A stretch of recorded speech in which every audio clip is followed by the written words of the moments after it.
지난번에는 교회에 대해서 고백하는 네덜란드 신앙고백서 제27조와 28조를 대강 살펴보았습니다. 27조는 교회의 세 가지 속성, 곧 거룩함, 보편성, 통일성 또는 그리스도와의 일체성을 고백합니다. 이 세 가지 속성은 교회가 그리스도와 성신으로 말미암아 보유하게 되는 중요하고 필수적인 성격입니다. 그렇기에 이 세 가지 속성은 모든 교회가 과연 이 3대 속성, 거룩함, 보편성, 통일성이 우리 교회 안에 있는가를 잘 생각하고 더욱 분명히 보유하고 나타내기를 힘써야 할 속성이 됩니다. 그뿐 아니라 이 세 가지 속성은 교회에 속한 각 신자가 이 세 가지 속성이 내 안에도 있는가를 잘 생각해보고 더욱 분명히 보유하고 나타내도록 노력해야 할 속성이기도 합니다. 첫째로, 교회가 그리스도와 성신으로 말미암아 거룩한 실체인 것이 정녕 사실이라면은 각 신자도 거룩한 품성을 가지고 거룩한 생활을 하도록 노력해야 마땅합니다.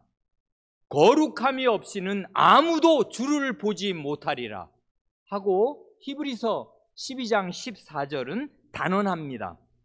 거룩하게 살지 않으면 구원은 없는 것입니다. 왜냐하면 그리스도의 구원은 반드시 거룩한 신자, 거룩한 교회를 만들어내기 때문입니다.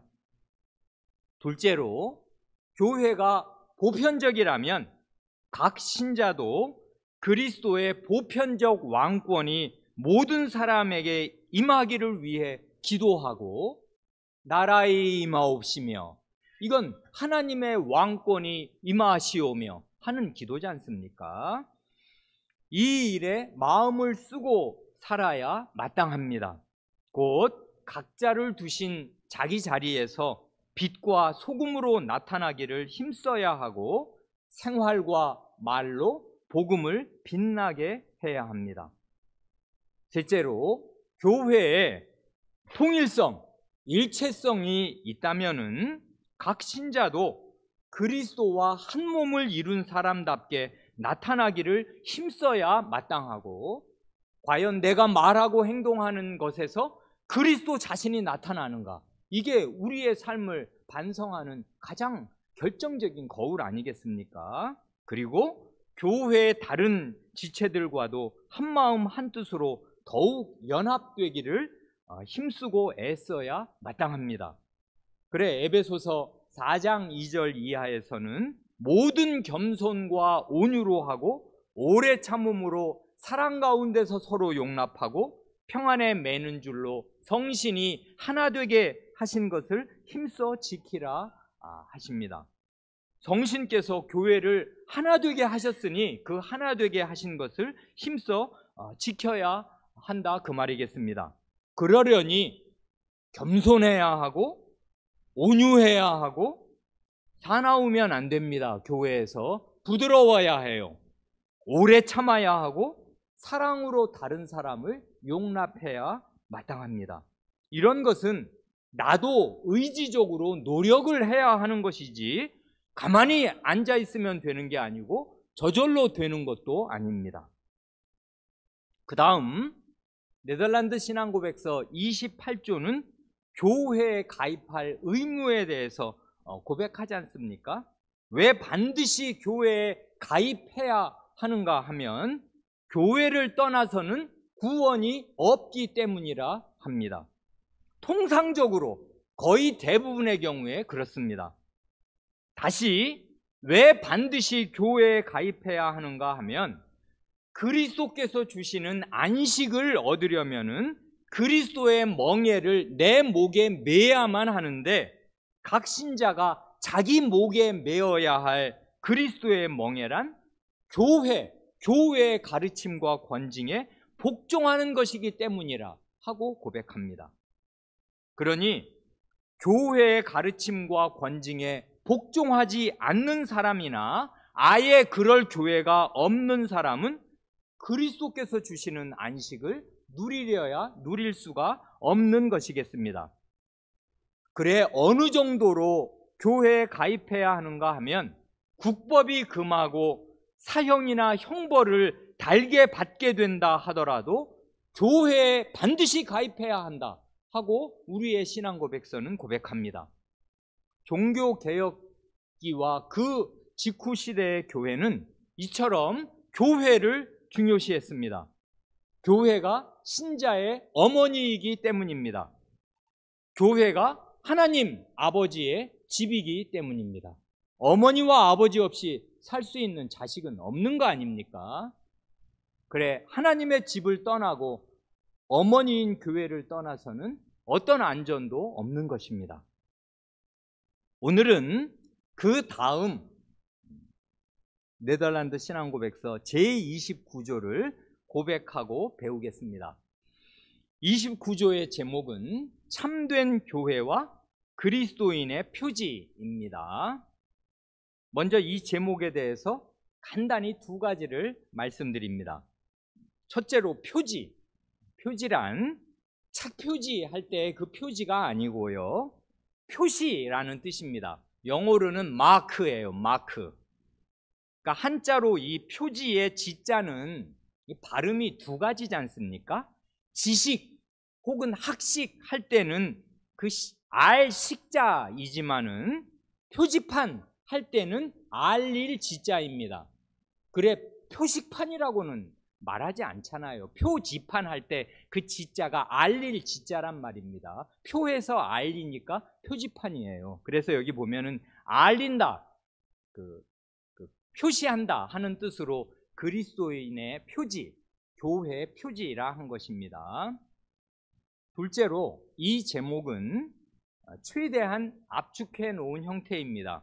영어로는 그냥 참된 교회의 표지인데 이 친절하게 여기다가 그리스도인의 표지, 그리스도인까지도 제목에 우리말로는 넣어놨네요.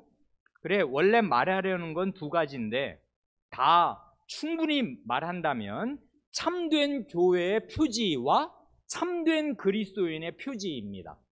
참된 교회를 어떻게 구별하냐 하는 거 하나하고 참된 그리스도인을 어떻게 구별하냐, 뭘로 알 수 있냐 하는 그 참된 교회의 표시, 참된 그리스도인의 표시, 이 두 가지를 이 제목으로 이렇게 묶어 놓은 것입니다. 이제 29조를 고백하겠습니다. 지난번처럼 한 문단씩 교독하겠습니다. 그런데 29조는 꽤 길지 않습니까? 그래 먼저 각주 8번 그 딱 중간 조금 아래에 각주 8번이 있고 8번 다음 문장까지만 먼저 이렇게 나누어서 고백하겠습니다. 거기까지만 합니다. 그런데 왜 하다 보면 꼭 그 다음에 더 하시는 분 있지요. 그래 정신을 딱 차려야 한단 말입니다. 여기까지입니다. 8번 다음 문장까지 고백하지요. 오늘날 세상에 있는 모든 분파가 자기를 스스로 교회라는 이름으로 부르기 때문에 무엇이 참된 교회인지를 우리는 하나님의 말씀에서 부지런히 그리고 매우 조심스럽게 분별해야 한다고 믿습니다. 여기에서 우리는 선한 자들과 함께 교회 안에 섞여 있으나 단지 외적으로만 그 안에 있고 실제로는 교회의 일부가 아닌 사람, 곧 의식하는 무리들에 관하여 말하는 것이 아닙니다. 우리는 교회로 자처하는 모든 분파와 구별되어야 하는 참된 교회의 몸과 교제에 관하여 이야기하고 있습니다. 참된 교회는 다음과 같은 표지들로서 알 수 있습니다. 순수한 복음 강서를 전합니다. 그리스도께서 제정하신 대로 순수한 성례를 집행합니다. 죄를 교정하고 벌하기 위하여 교회의 권징을 시행합니다. 요약하면 참된 교회는 순수한 하나님의 말씀을 따라서 스스로 다스리며 그것을 거스르는 모든 것을 거부하고 예수 그리스도를 유일하신 머리로 인정합니다. 이러한 표지로서 참된 교회는 분명하게 알려지며 아무도 거기로부터 분리할 권리를 갖고 있지 않습니다.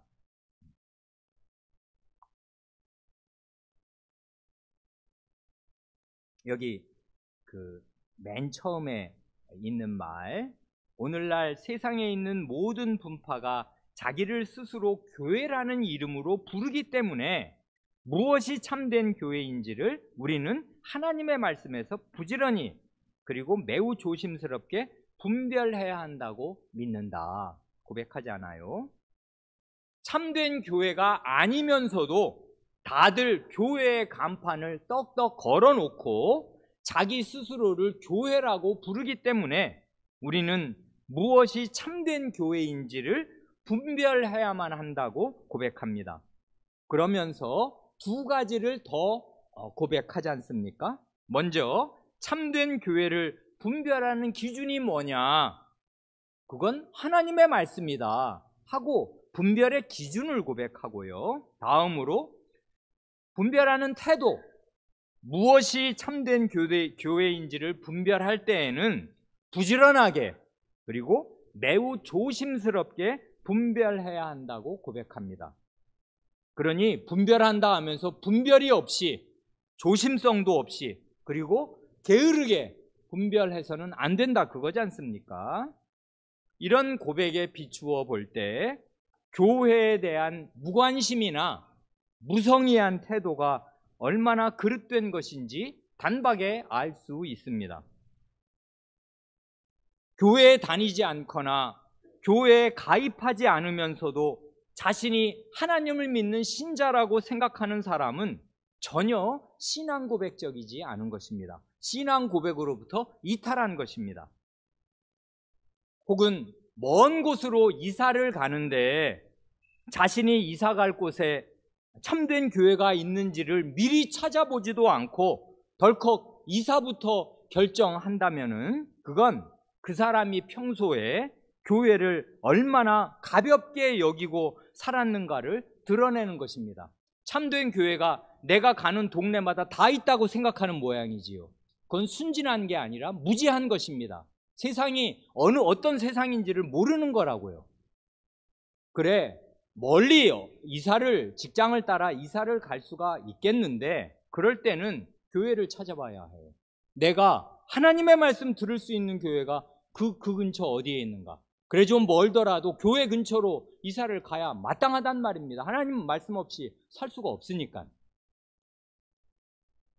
그 다음 두 문단, 세 번째 내어쓰기 된 문단은 참된 교회를 분별할 때 주의할 점이 있다. 그걸 먼저 말합니다.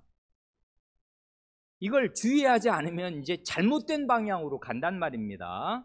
우리가 해야 하는 건 교회, 곧 어느 교회나 이 교회가 참된 교회냐 아니냐를 분별하고자 하는 것이지 어느 교회나 우리 교회 안에 있는 신자, 어떤 신자가 참 신자냐 아니냐를 분별하고 가려내야 한다는 말이 전혀 아니다 그것입니다. 그러니까 뭘 분별해야 한다고 하면 그 잣대를 개별 사람에게 들이댈 수가 있는데 그러면 문제가 생긴다 이것입니다. 그렇게 하는 게 아니다. 지금 여기서 이렇게 먼저 고백하는 거지 않습니까? 우리의 신앙 고백은 참된 교회라고 하여도 그 교회 안에 참 신자가 아닌 거짓 신자, 위선자들이 있을 수 있다는 사실을 인정합니다. 대단히 현실적인 거라고요. 그리고 이게 성경적이라고요. 왜 그러냐 하면 그에 대한 증거 성구가 붙어 있네요. 각주 2번에 로마서 9장 6절입니다. 그래 6절 하반절과 7절 상반절까지를 함께 본다면 이스라엘, 이건 야곱이잖아요. 이스라엘에게서 난 그들이 다 이스라엘이 아니요 또한 아브라함의 씨가 다 그의 자녀가 아니라 합니다. 아시는 대로 야곱의 두 아들 에서와 야곱은 쌍둥이예요. 우리가 간혹 이 사실을 잊어먹어가지고 에서 그러면 굉장히 우락부락하고 남자답고 큰 사람 같고 야곱은 한참 뒤에 동생 같지 않습니까? 아니에요.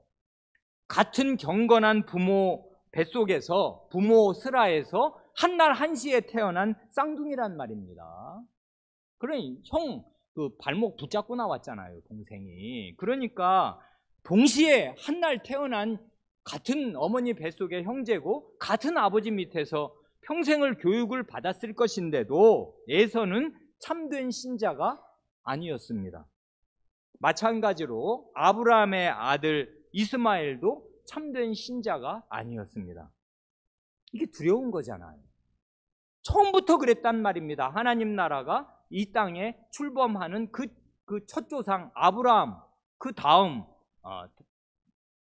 이삭, 이럴 때부터 그랬단 말입니다. 그리고 여기는 야곱을 말하잖아요. 야곱의 아들들이라고 해서 이스라엘 사람들이라고 해서 다 참 이스라엘 사람이 아니다 하는 것이에요. 명목만 이스라엘 사람, 명목만 할례 받은 아브라함의 자손, 야곱의 자손이고 실질상은 이스라엘 사람이 아닌 사람들이 있더라, 그것입니다.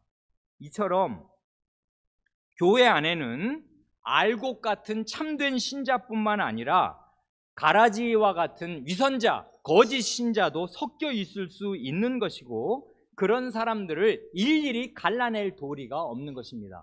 그런 사람들을 만약에 사상 검증을 해서 분별하려고 치면 참신자, 알곡이 다쳐요. 왜냐하면 알곡 가운데서도 갓 태어난 사람이 있고 그리고 한 30년 안 믿다가 교회로 들어온 사람은 사실은 99%가 때 묻은 옛날 습성이 젖어있는 사람이란 말입니다. 그러나 그 중심에 신락같이 새 생명이 시작됐는데 어떤 행태를 보면 이 사람은 과거 행태를 그냥 해요. 그럴 수밖에 없지요. 30년을 불신자로 살았는데. 그런데 그런 걸 보고서 당신 불신자다, 가짜 아니냐, 이런 식으로 들이대면은 그 약한 싹, 이제 새로 생명이 시작된 그 싹이 짓밟힌단 말입니다. 그래서 가라지를 뽑기를 원하십니까? 하니까 내버려 두어라. 알고까지 뽑을까 하노라 한단 말입니다. 그러니까 참된 교회라고 해서 신앙 검증, 사상 검증을 해서 그 사람을 갈라내는 게 아니에요. 물론 치료회는 맨 처음에 세례 문답을 하든지 공적 신앙 고백을 할 때는 최선을 다해서 그의 양심을 조사하는 게 아니라 그의 신앙을 고백해요. 입으로 하는 말을 검증한단 말입니다. 그 말이 성경적이고 삼위일체적이고 적어도 사도신경을 제대로 고백하고 있냐, 그것만을 아주 면밀하게 따져요. 그래 묻고 또 묻고 또 묻고 해서 우리 교회 같으면 평균 2시간을 그 여섯 치리위원이 따지고 또 따져본단 말입니다. 그러나 그건 내면을 어떻게 다 들여다볼 수 있는 재주가 없으니까 그의 고백, 그의 말의 진실성 여부를 성경을 기준으로 따져보는 것 뿐이에요. 그렇게 해서 그게 아무 하자가 없으면 받는단 말입니다. 근데 받고 나서 보면 엉뚱하게 전혀 불신자로 살 사람들도 있어요.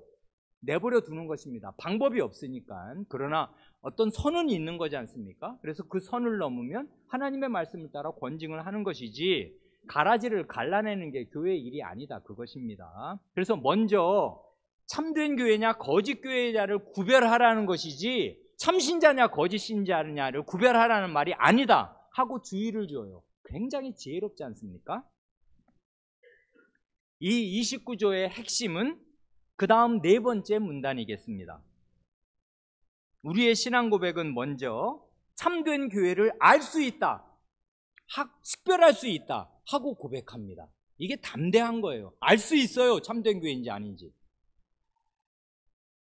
참된 교회는 다음과 같은 표지, 다음과 같은 마크, 표시들로서 알 수 있습니다. 순수한 복음 강서를 전합니다. 그리스도께서 제정하신 대로 순수하게 성례를 집행합니다. 죄를 교정하고 벌하기 위하여 교회의 권징을 시행합니다. 그래, 여기에서 교회의 3대 표지가 이제 나온 거 아닙니까? 말씀, 성례, 권징, 그것입니다. 그런데 여기에 주의할 것은 여기에 말씀은 단순히 성경 말씀을 말하는 게 아니에요. 왜냐하면 이단들도 성경책은 다 가지고 있기 때문입니다. 여기에 말씀은 강설이에요. 강설. 설교라고요. 참된 교회냐 아니냐는 그 교회의 설교가 참된 복음, 순전한 복음이냐 아니냐 하는 게 관건입니다. 이에 대한 증거 성구로 각주 3번에 두 개의 말씀이 들어 있습니다. 첫 번째 증거 성구는 갈라디아서 1장 8절입니다. 그러나 우리나 혹은 하늘로부터 온 천사라도 우리가 너희에게 전한 복음 외에 다른 복음을 전하면 저주를 받을지어다. 주목해서 들으셨는지 모르겠는데 이 구절에 나오는 우리가 두 번 나오는데요, 이 구절에 나오는 우리란 이 갈라디아서니까 이 갈라디아 지방에 복음을 전한 사도단, 곧 바울 사도 일행을 가리키는 말이겠습니다.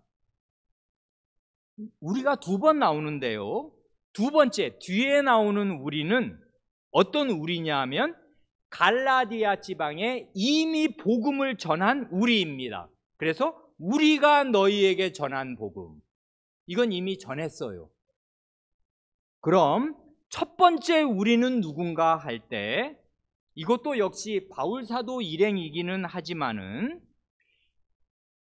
이미 전한 복음 말고 다른 복음을 전할 수 있는, 다른 복음을 전할 가능성이 있는 우리입니다. 그래서 우리나 혹은 천사라도 우리가 이미 너희에게 전한 복음 외에 다른 복음을 전하면, 이런 말을 하게 되는 거란 말입니다. 두 번 우리를 썼는데 맨 앞에 말한 우리, 곧 다른 복음을 전할 가능성이 있는 우리를 생각했다는 게 저는 몹시 두렵습니다. 이건 사도단 가운데 어떤 이의 변질 가능성을 시사하는 거예요. 꼭 이렇게 되어야 한다는 말이 전혀 아니고 이건 가능성을 말하는 거잖아요. 우리라도 그렇게 하면 저주를 받을지어다 한단 말입니다. 사도는 자기가 한번 제대로 된 복음을 전했고 자기가 그리스도의 사도면 절대 불변이다, 변할 리가 없다, 이렇게 생각하지 않았습니다. 왜냐하면 가룟 유다도 있었단 말입니다. 가룟 유다가 변할 줄을 3년 반 동안 안 사람은 예수님밖에 없었어요. 아무도 알 수 없었단 말입니다. 그러니까요, 사도라도 변질될 수 있어요. 그러니 그 뒤에 목사들이 변질이 안 됩니까? 얼마든지 될 수 있어요. 그래서 성경 말씀이에요. 이게 우리라도, 우리가 누군데요? 사도단이라도 다른 복음을 전하면 저주를 받을지어다 한단 말입니다. 그러니 이 말씀이 교역자들에게 항구적인 경계가 됩니다. 언제 한번 1, 20년 하나님 말씀 바르게 전했다고 그 뒤에도 계속 하나님 말씀 바르게 전할 그런 법칙이 있는 게 아니에요. 사람은 변할 수 있습니다. 그리고 다른 복음을 이미 바르게 복음을 전해놓고 그 뒤에 헛소리를 하고 딴소리를 하면 저주를 받을 것입니다. 천사라도 저주를 받을 것이에요. 이게 첫 번째 증거 선고. 그러니까 하나님 말씀 전한다는 게 얼마나 엄중한 것이냐. 저주를 목에 걸고 복음을 전하는 것입니다. 다른 소리 하면 저주를 받는다, 이것입니다. 두 번째 증거 선고는 디모데전서 3장 15절이지 않습니까?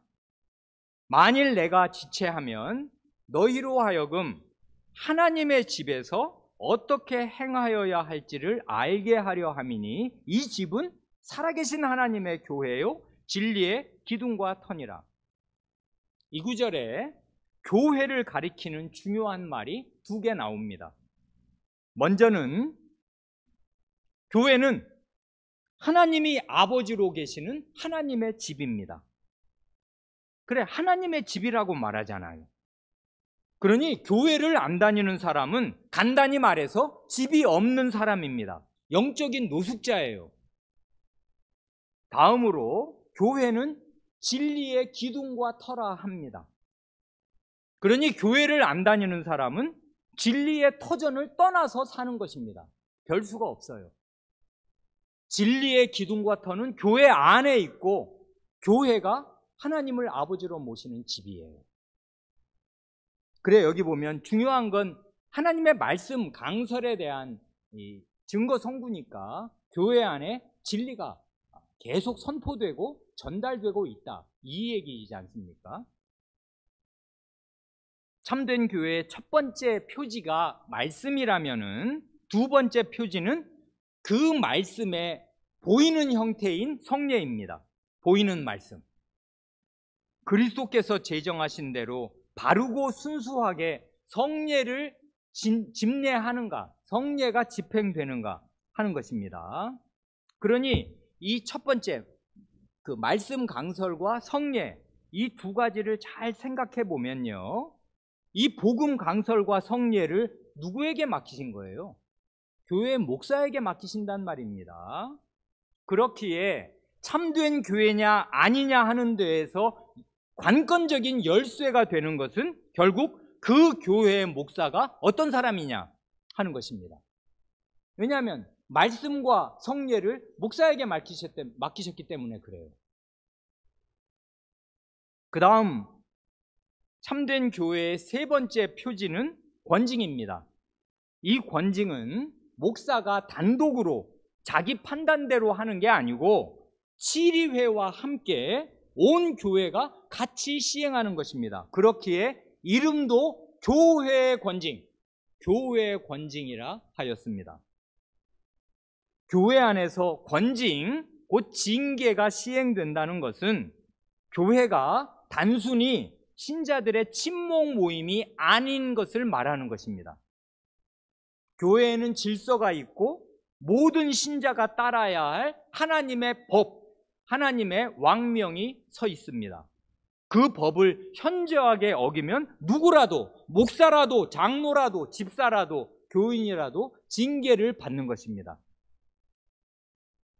그래, 오늘 우리가 본문으로 읽은 데살로니가후서 3장을 보면 사도는 교회에 두 번이나 명령합니다. 10절에서 우리가 너희와 함께 있을 때에도 너희에게 명하기를 뭐뭐뭐뭐. 12절에도 이런 자들, 일은 안 하고 일만 만드는 자들에게 우리가 명하고 하고 두 번을 명령을 해요.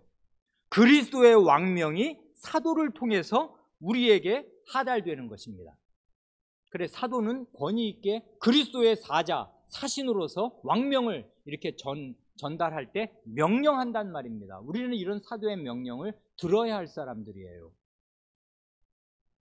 이 교회의 3대 표지, 강설, 성례, 권징, 말씀, 성례, 권징은 서로 맞물려 있습니다.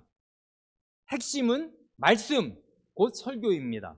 왜냐하면 성례는 말씀을 보이는 형태로 제시하는 것이고 권징은 말씀에 어긋나게 사는 것을 징계하는 것이기 때문입니다. 말씀이 핵심에 있어요. 설교가 핵심에 있단 말입니다. 참된 교회냐 아니냐를 가르는 관건이에요. 오늘날 많은 교회에서 성찬이 무너지고 함부로 시행되고 무슨 목장이라 하면서 구역별로 구역장이 성찬을 나누어 주든지 뭐 전도한답시고 친구 데려오라 그래서 처음 교회에 나오는 사람에게 성찬을 주면 그 사람들은 재밌고 신기하고 포도주, 빵 주니까 받아 먹는단 말입니다. 이렇게 성찬이 완전히 무너진 시대에 우리는 삽니다. 이렇게 된 지 벌써 몇십 년 되었어요. 그러니 지금은 어떤 해괴한 행태가 일어나는지 우리는 일일이 다 살피기도 어려울 것입니다. 무슨 여의도에서 집단으로 성례를 행한 부활절에 무슨 부활절 연합예배 드린다 하면서 대선 후보가 오면은 믿는지 안 믿는지 뻔히 아는 사람인데 안 믿는 사람인 거 뻔히 알면서도 성찬을 주지를 않나, 이런 짓들을 목사가 하는 시대이기 때문에 이렇게 성찬이 함부로 시행되고 무너지는 것을 보면 그것은 그 전에 먼저 복음 강설이 무너졌기 때문일 것입니다. 복음 강설이 무너지면 당연히 성례가 무너지고 그런 교회에는 권징이 없어요. 권징을 하려고 치면 목사부터 권징을 받아서 목사직 면직돼야 될 것인데 무슨 권징을 누가 어떻게 하겠냔 말입니다. 권징이라는 말 들어본 일이 아마 거의 없을 것입니다. 그 다음 문단은 앞에서 말한 네 번째 이 중요한 핵심 교회의 3대 표지를 다른 형식으로 이제 변주해서 고백하지 않습니까? 요약을 해줍니다. 친절하게. 요약하면 참된 교회는 순수한 하나님의 말씀을 따라서 스스로 다스리며 그것을 거스르는 모든 것을 거부하고 예수 그리스도를 유일하신 머리로 인정합니다. 이러한 표지로서 참된 교회는 분명하게 알려지며 아무도 거기로부터 분리할 권리를 갖고 있지 않습니다. 여기 말씀을 따라서 스스로 다스리며 하는 고백과 마찬가지로 참된 교회는 자칫 스스로를 다스릴 능력을 가지고 있습니다. 왜냐하면 그 교회 안에 하나님의 말씀이 딱 서 있으니까 교회나 신자가 그 말씀으로 스스로를 다스리는 것입니다. 아, 그렇게 하는 게 마땅한 거지. 아니, 그렇게 하면 안 되지. 하는 그 표준이, 거룩한 표준이 교회와 신자 안에 딱 서 있게 됩니다. 그래, 교회 처음 들어온 사람이야 뭐가 뭔지를 모르니까 그런 거지. 이런 하나님의 말씀으로 어려서부터 배우기도 하고 교회에서 5년, 10년 배우고 자라면 어떤 사안이 생겼을 때 신자로서의 표준이 딱 서요. 그건 아니지. 그렇게 하는 건 잘못이지. 아, 이렇게 하는 게 옳다. 이런 표준이 마음에 수립이 딱 된단 말입니다. 좋은 집안에서 자라는 사람들은 그 왜 왕손들은 그 왕자들 말입니다. 그런 아이들은 굉장히 어린데도 기품이 있어요. 그게 저절로 되는 거 아니란 말입니다. 교육을 이렇게 받으니까 사람이 그 행동거지에 기품이 있어요. 어려도 말입니다. 교회에서 자라는 사람들은 하나님의 말씀을 따라 양육을 받기에 교회는 자치 능력이 있어요. 또한 참된 교회는 하나님의 말씀을 거스르는 모든 것을 거부합니다. 이 거부한다는 말은 좀 부정적이어서 뭐 교회가 거부를 하나 그러겠지만 하나님의 말씀에 위배되는 것이 분명한데도 그것을 거부하지 않고 형제 사랑이니 포용이니 관용이니 하면서 덮으면 안 되는 것입니다. 거부할 것은 거부해야 해요. 하나님 말씀에 명백히 어긋나는 것은 안 된다. 교회에서 그런 행습 잘라내야 한단 말입니다.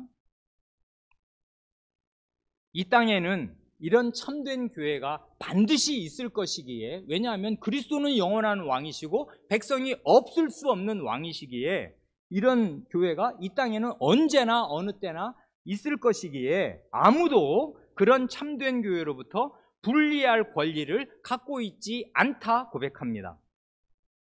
그러나 아시는 대로 오늘날은 말로는 드러내놓고 그렇게 말하지 않을지 몰라도 내게는 교회로부터 분리할 권리가 있다 하고 행동으로 선언하는 사람들이 넘쳐나는 시대이기에 우리는 더욱 이 개혁신앙 고백 위에 굳게 설 필요가 있습니다. 교회 안 나가면 나는 신자가 아니다 생각하면 정당할 것인데 자기는 하나님을 믿는다고 생각해요. 자기는 구원 받았다고도 생각합니다. 그러면서 교회는 안 나가요. 이런 건 지금 교회로부터 분리할 권리가 내게는 있다. 왜? 교회는 다 썩었으니까. 교회 나가면 다 형편무인지경이더라 하면서 나는 내 순수함을 지키기 위해서 아무 교회도 안 나간다. 이러는 사람들 셌단 말입니다. 지금 그런 사람들은 교회로부터 분리할 권리가 내게 있다고 행동으로 주장하는 것과 똑같은 거잖아요. 신앙 고백적이지 않단 말입니다. 말도 안 되는 생각이에요. 어불성설이란 말입니다. 그런 사람은 자기가 신자가 아니라고 생각해야 마땅해요. 당신은 잃어버려진 길을 잃은 양이다. 어서 양 우리로 돌아와야 한다. 목숨을 걸고 교회를 찾아라. 이렇게 주변 여러분 친지 가운데 그런 사람이 있으면 권해야 할 것이에요.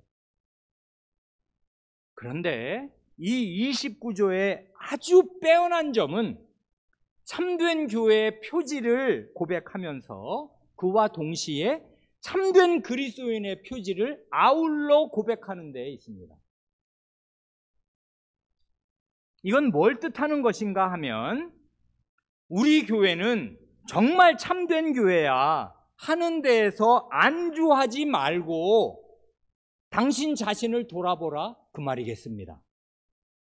달리 표현하면 내가 참된 교회에 소속되어 있다고 해서 저절로 교회 소속 자체로, 교적 자체로 참된 그리스도인이 되는 것은 아니다 하는 말이겠습니다. 왜냐하면 이 29조의 두 번째 문단에서 이미 고백한 대로 참된 교회 안에도 위선자, 가라지, 거짓 신자가 있을 수 있다 그 말이지 않습니까? 그러면 참된 그리스도인의 표지는 무엇입니까? 이게 우리한테 실존적으로는 대단히 중요하잖아요. 그래, 함께 고백하겠는데요. 지금 나눠드린 유인물 첫 쪽에 마지막까지만 고백합니다. 이렇게 하지요. 거기 세 문단이네요. 교회에 속한 사람들은, 그 다음에 그들은 예수 그리스도를, 그 다음에 비록 그들 안에, 요거를 세 문단이니까 교독하기로 합니다. 교회에 속한 사람들은 그리스도인의 표지로서 알려지게 됩니다. 그들은 예수 그리스도를 유일하신 구주로 믿은 후 믿음으로 살아가며 죄를 멀리하고 의를 추구합니다. 그들은 좌로나 우로 치우침이 없이 참되신 하나님과 이웃을 사랑하고 그들의 육신과 그 행위를 십자가에 못 박습니다. 비록 그들 안에 큰 연약함이 남아있지만 그들은 평생 성신을 힘입어 그 연약함에 맞서 싸웁니다. 주 예수님을 믿는 믿음으로 그분 안에서 죄사함을 얻은 그들은 주님의 보혈과 고난과 죽음과 순종에 끊임없이 호소합니다.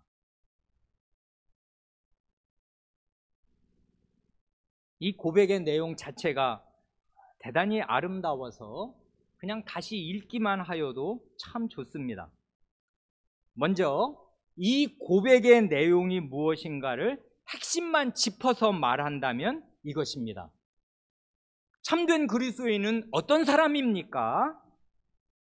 예수 그리스도를 주와 구주로 믿는 믿음으로 사는 사람이고 거룩한 삶을 살기 위해 분투 노력하는 사람입니다. 그래, 이걸 이렇게 두 단어로 요약하면 진짜 재미없지만 그냥 정리를 위해서 요약한다면 믿음과 성화, 이게 참된 그리스도인의 핵심입니다. 거룩한 삶을 추구하는 노력이 아주 중요합니다. 여기서 그걸 계속 말하고 있어요. 뭐랍니까? 죄를 멀리하고 의를 추구합니다. 하나님과 이웃을 사랑합니다. 육신과 육신의 행위를 십자가에 못 박습니다. 자기 안에 남아있는 연약함과 싸웁니다. 이건 좀 거룩한 삶을 위해서 분투하고 노력하는 그 태도를 지금 이렇게 요모조모로 말하는 거지 않습니까? 그리스도를 믿어야 해요. 믿지 않으면 신자는 아니니까.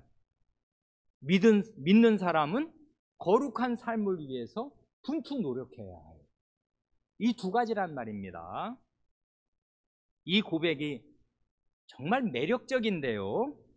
이 매력을 세 가지로 간추려 말씀드리고 싶습니다. 첫째로, 우리의 신앙 고백은 참된 그리스도인의 삶이 뭐냐? 참된 그리스도인의 삶을 주로 성삼위 하나님에 대한 태도로 묘사합니다. 거기 보면 그 동그라미를 치셔도 좋은데 그들은 다음에 보면 예수 그리스도가 나오고 그 문단 밑에서 두 번째 줄에 참되신 하나님이 나오고요. 그 다음에 두 번째 문단 두 번째 줄에 평생 성신을 힘입어 성신이 나오네요.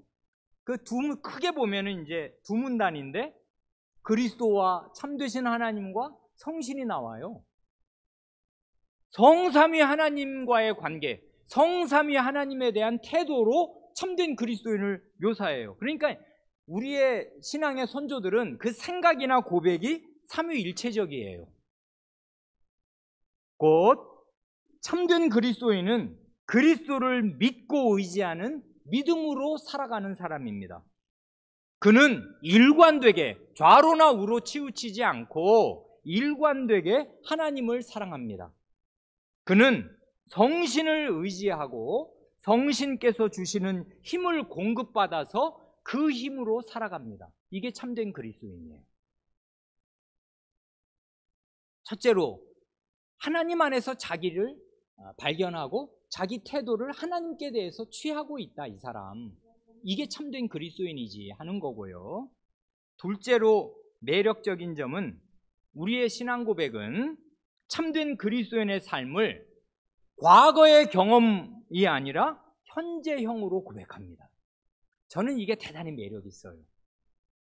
영어로 읽으면요, 여기에 나오는 모든 동사가 다 현재형입니다. 과거형은 하나도 없어요.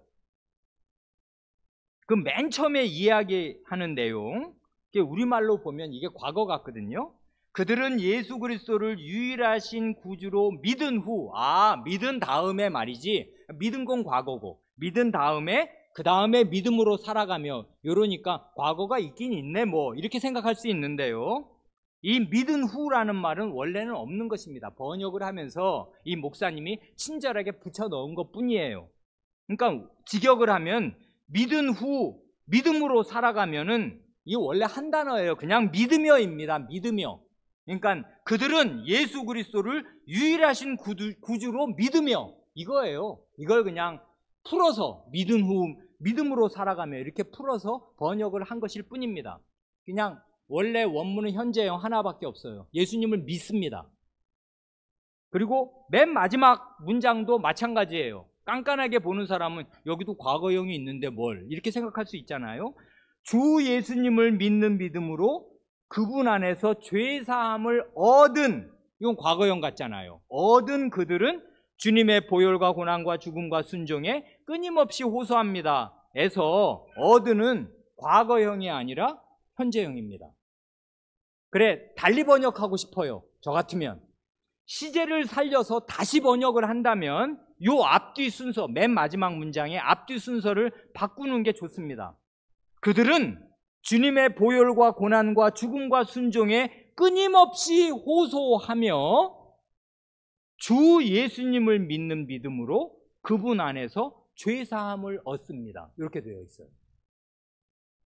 그러니까 사죄를 얻는 것도 현재형이고요, 예수님께 끊임없이 호소하는 것도 현재형이에요. 저는 이게 더 사실에 부합하고 더 사도신경에 부합한다고 생각합니다. 사도신경의 세 번째 성신에 관한 조항 뭡니까? 성신을 나는 믿사오며 거룩한 보편적 교회와 성도의 교제와, 그 다음이 뭐예요? 죄사함과, 죄사함을 나는 믿습니다 할 때 그게 과거형입니까? 현재형이에요. 성신 내 은혜로 성도의 교제 안에서 죄사함을 받는다. 교회 안에서 죄사함을 받는다. 이게 우리의 그 영구적인 신앙 고백이지 않습니까? 사도신경. 거기 보면 죄사함이 현재형으로 우리에게 늘 오는 것이에요. 그걸 우리는 늘 고백합니다. 주님 가르치신 기도에 현재형으로 늘 있잖아요. 우리가 우리에게 빚진 자를 탕감하여 준 것 같이 우리의 죄의 빚을 탕감하여 주옵소서 하는 게 매일의 기도니까 그건 현재형이거든요. 과거 아니란 말입니다. 그러니까 죄사함을 늘 얻어요, 이 사람. 이런 식의, 여기 참된 그리스도인을 고백할 때 과거형이 아니라 현재 진행형으로, 현재형으로 고백한다는 이 현재형은 뭘 뜻하는 것이겠습니까? 나는 참된 그리스도인인가 아닌가 하는 이 중대한 물음에 스스로 자문자답할 때 이 신앙 고백서는, 적어도 이 신앙 고백서는 나의 과거의 경험을 전혀 이야기하지 않는다, 그것입니다. 저는 이게 매력 있어요. 예를 들어 내가 언제 세례받았다든지, 언제 공적으로 신앙 고백을 했다든지, 과거 어느 훌륭한 교회의 교인이었다, 교인으로 살았다, 과거에 나는 이런 중대한 체험을 했다 하는 식의 이야기를 전혀 하지 않습니다. 정말 가짜는 이야기도 저는 들었습니다. 과거에 나는 방언을 했고 아주 신비한 체험을 했다. 그래, 제가 차마 목사니까 그 사람 앞에서는 그런 말 안 했습니다만은 저는 이 신앙 고백적으로 묻고 싶습니다. 그게 뭐 어쨌다고요? 그래서 어쨌다고요? 당신의 현재가 중요한 거잖아요. 여기에 지금 신앙 고백은 과거에 내가 뭘 어떻게 했다는 거 하나도 얘기하지 않는단 말입니다. 이건 과거의 경험이 의미가 전혀 없다는 말이 아니고, 과거의 경험이 무엇이든 간에 그보다 훨씬 중요한 것이 오늘 내가 살아계신 삼위 하나님에 대해 어떻게 하고 있냐, 그게 훨씬 더 100배나 중요한 거다, 그걸 말하는 거잖아요. 과거에 뭘 어떻게 내가 교회에 헌신했다는 거? 과거에 내가 그 교회에 정말 나의 모든 걸 바쳤다는 거? 그게 뭐 어쨌다고요? 지금 어떻게 하고 있냐고요? 예수님을 믿고 있습니까? 그리고 예수님의 하신 모든 일에 끊임없이 호소하면서 늘 사죄를 받고 있습니까? 그래서 마음에 사죄의 기쁨이 있습니까, 당신? 그리고 하나님을 사랑합니까? 성신을 힘입어서 자기의 연약함과 싸웁니까? 이게 당신이 참된 그리스도인이 아니냐를 가르는 현재적인 기준인데 뭘 옛날 10년 전, 20년 전 얘기 그런 걸 하고 있냐는 말입니다. 거기서 뭘 기대서 계속 나는 이런 사람이다. 나는 이런 사람이다. 나는 이런 교회에 속했다. 그게 뭐 어쨌다고요? 그런 게 중요한 게 아니란 말입니다. 신앙 고백적이지 않은 태도잖아요. 여긴 현재형으로 고백한단 말입니다. 셋째로 매력적인 건 이런 것입니다.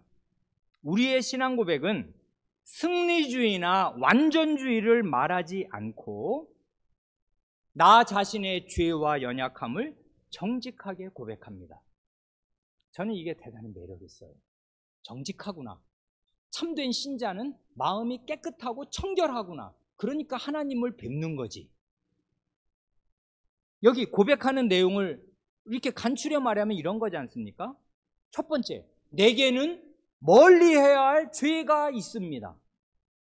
내게는 십자가에 못 박고 다시 못 박아야 할 육신과 육신의 행위가 남아 있습니다. 내게는 평생토록 죽는 그날까지 맞서 싸워야만 할 연약함이 여전히 남아 있습니다. 이렇게 고백해요. 이건 승리주의가 아닙니다. 예수님 믿으면 다 그냥 늘 죄와 싸워 승리하고 연약함을 다 그런 건 뭐 울고 침체되고 그럴 수가 없는 거지. 예수 믿는 사람 없긴 왜 없습니까? 얼마든지 침체될 수 있어요. 그리고 기복이 있단 말입니다. 신앙생활 막 가라앉을 때는 정말 한없이 가라앉아서 아무도 만나고 싶지 않은 그런 때도 있어요. 이유를 알 수 없는 영혼의 그 어두운 터널로 들어가는 시기도 사람은 겪는단 말입니다. 그리고 그런 알 수 없는 어려움 외에도 자기 안에 들끓고 있는 육신과 그 행위가 자기 안에 있잖아요. 자기는 타락한 죄인 아닙니까? 죽을 때까지 싸워야 할 나라는 자아가 내 안에 있어요. 죄가 있어요. 연약함이 있단 말입니다. 그렇기에 맨 마지막을 보면 다시 믿음이에요. 그래, 오직 믿음입니다. 솔라 피데. 맨 마지막, 나는 주님의 보혈과 주님의 고난과 주님의 죽음과 주님의 순종에 끊임없이 호소합니다. 이건 같은 말을 4번 반복하는 거랑 거의 똑같죠. 요리조리 주님을 생각하고 또 생각할 때 가슴이 이렇게 저려오니까 주님의 보혈, 주님의 고난, 주님의 죽음, 주님의 이 순종에 호소해요. 이게 다 내 거니까.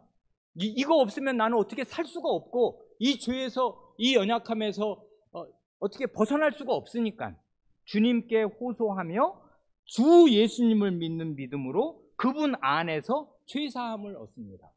늘 현재적으로요. 그래, 칼빈 선생의 맨 마지막 유언이 이 비참한 죄인을 받으시옵소서 그거예요.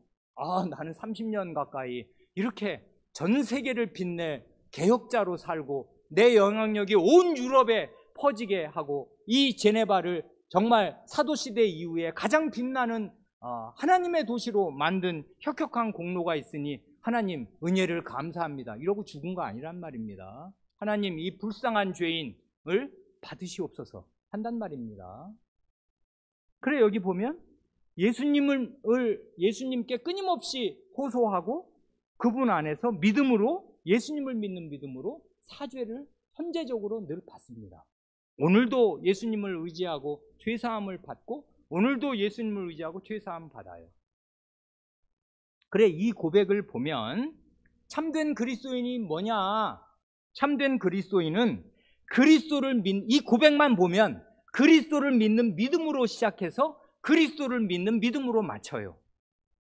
믿음에서 믿음으로 나아가는 나선형 구조, 이것이 참된 그리스도인의 삶입니다. 예전에 하이델베르크 요리문답 그 이문 이하의 그 구조를 얘기할 때 우리의 죄와 비참함, 우리의 구속, 우리의 감사, 이게 계단형이 아니다. 계단이면은 죄와 비참함, 오케이, 나 죄 고백해, 구원 받았어. 그러면 죄는 싹 해결됐어. 그러면 이제 감사하는 영광스러운 삶만 펼쳐지면 이게 일직선 계단인데, 그리스도의 삶은 전혀 그렇게 구성되지 않아요. 그럴 수 없어요. 나선형이에요. 나선형, 소라 껍데기 아시지 않습니까? 이 껍데기를 이렇게 뱀이라고 생각하고 큰 소라 껍데기를 기어가 보세요. 어떻게 돼요? 이렇게 가면 올라가. 근데 좀 있으면 내려가. 또 올라가. 근데 좀 있으면 또 내려가. 올라가, 내려가. 이렇게 하는데 전체는 우상향하고 있어요. 주식 얘기 아닙니다, 이거.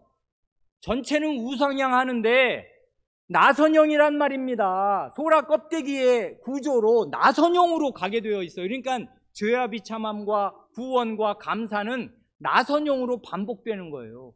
그래, 감사하는데 그 다음날 보면 죄와 비참함이 여전히 있네. 어떻게 해야 돼?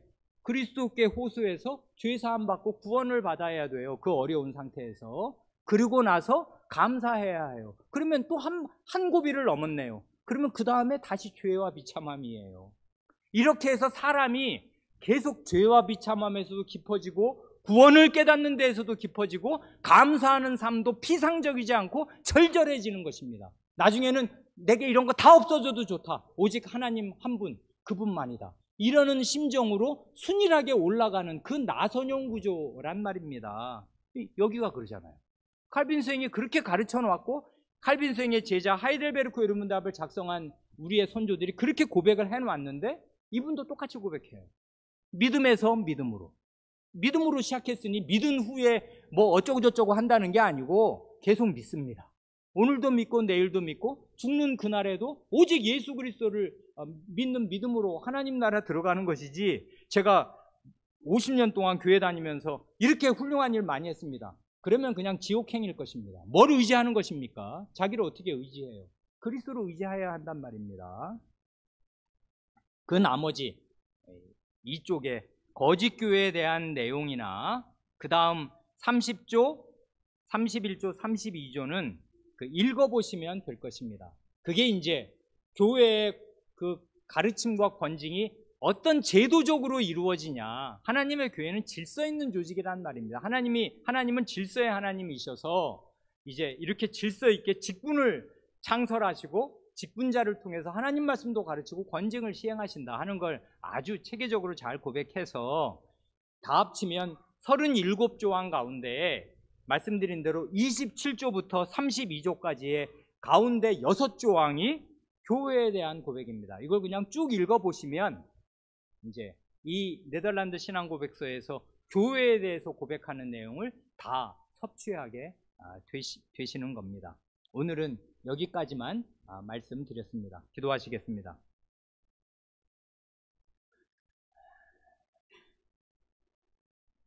주 하나님, 저희를 이 복된 교회 가운데 두셔서 하나님의 말씀을 생생하게 바르게 들을 수 있게 하여 주시고, 특별히 순교자들의 피로 인친 경건한 신앙 고백의 지침을 따라서 빗나가지 않고 핵심을 놓치지 않으면서 하나님의 말씀을 배울 수 있게 하여 주신 은혜를 감사드립니다.